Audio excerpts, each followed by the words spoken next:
দুই দেশের সম্পর্কের টানাপোড়েনের মধ্যে ভারতের পররাষ্ট্র সচিবের ঢাকা সফর নিশ্চিত করেছে ভারতের পররাষ্ট্র মন্ত্রণালয়। শুক্রবার সাপ্তাহিক ব্রিফিংয়ে ভারতের পররাষ্ট্র মন্ত্রণালয়ের মুখপাত্র রণধীর জয়সওয়াল জানান, পররাষ্ট্র সচিব বিক্রম মিশ্রি 9 ডিসেম্বর একদিনের জন্য ঢাকা সফরে আসবেন।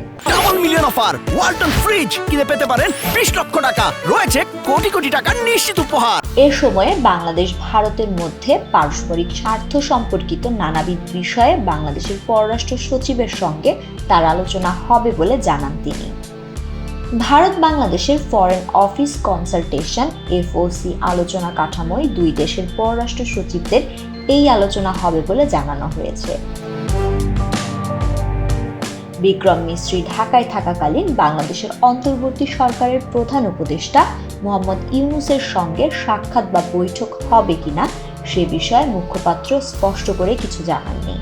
তবে তিনি জানিয়েছেন, এফওসির বৈঠক ছাড়াও আরও অনেকের সঙ্গে ভারতের পররাষ্ট্র সচিবের আলোচনা হবে।